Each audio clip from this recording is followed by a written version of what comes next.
Hello, and welcome to this spotlight on Army logistics support to Ukraine and modernizations across the Army supply chain. I'm Colonel Crystal Hills, and as noted in the program, last year I served alongside the professionals at New America as the Chief of Staff of Army Senior Fellow, where I conducted research on modernizing Army warehouses.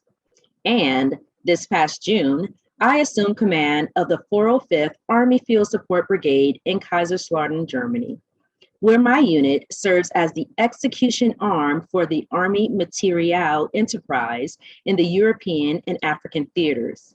And as such, the 405th AFSB has been key to supplying the Ukrainian armed forces since the Russian invasion. The Congressional Research Service notes that the United States has been a leading provider of security assistance to Ukraine, both before and after Russia renewed its invasion of Ukraine on February 24, 2022. From 2014, when Russia first invaded Ukraine, through August 24, 2022, the United States has provided more than $15.5 billion in security assistance to help Ukraine preserve its territorial integrity, secure its borders, and improve interoperability with NATO. Since the start of the 2022 war, the Biden administration has committed about $12.9 billion in security assistance to provide Ukraine the equipment it needs to defend itself.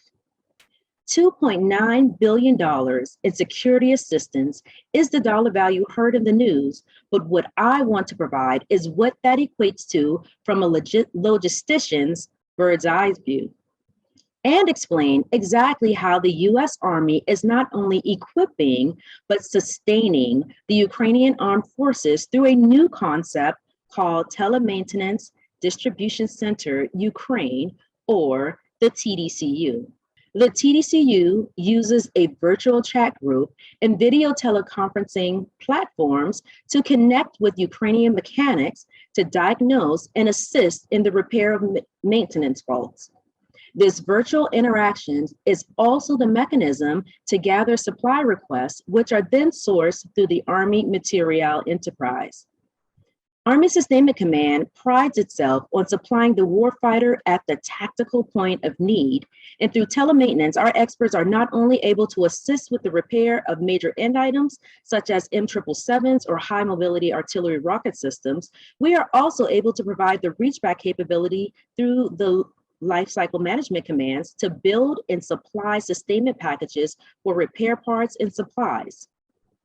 Although in its infancy, the TDCU has proven valuable as a strategic combat enabler for the UAF. The overall support to the UAF has allowed the U.S. Material enterprise to see itself from the increased forces here in Europe that exercise the issue of Army pre-positioned stocks, which I might add was in record time. The enterprise was able to evaluate equipment readiness and posture.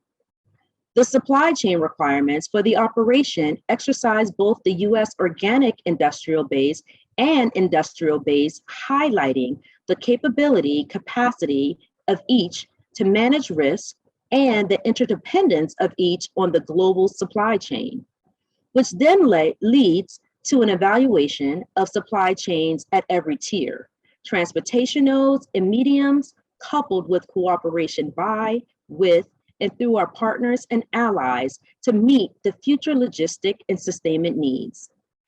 As a senior supply chain logistics specialist, these observations lead me back to the basics, or what Major General Wilson, the ASC commander, would call the basic blocking and tackling, or anticipating the need and delivering on time at the point of need. To posture for success, by 2035, the Chief of Staff of the Army seeks to modernize the Army's sustainment systems that are archaic, time and manpower intensive, to systems that are integrated in real time, enabled by data-informed decision-making, and coupled with an anticipatory intuition. And this is where my research with modernizing Army warehouses joins the conversation, as it is a critical element to meet the chief's objective. Army warehouses are the middle passage between a manufacturer and the warfighter. Ensuring warehouses are faster, more accurate, more efficient, and safer allows logisticians to sustain an operation at the pace necessary to win wars. At large, the basic warehouse equipment has not changed over the years. It has just been updated with information technology and or artificial intelligence to improve automation or make it robotic. For instance, instead of having a manual forklift, there are now robotic forklifts. However, a critical integrator for warehouse modernization is the software and technical support upgrades. Upgrades to the integrated software suites will help better optimize, visualize, measure, direct, and manage operations. For example, some software upgrades include the capability to optimize the fulfillment process and coordinate material flow from receiving to shipping, the capability to proactively and predictively unify all operational, maintenance, and equipment data within and across the facility, and the capability to visualize through data collection and monitoring systems that provide actionable intelligence through real-time alerts, analytics, and visualization using dashboards and metrics. In my opinion, this is the game changer that meets the CSA's modernization goal for the Army sustainment systems, the ones that are integrated in real time, enabled by data-informed decision-making, and coupled with an anticipatory intuition. Team, as the nature of combat operations continues to change, so must Army sustainment. The above examples of telemaintenance, distribution center Ukraine, and warehouse software upgrades are just a few of the modernization efforts to support our future Army of 2030 and beyond. Thank you.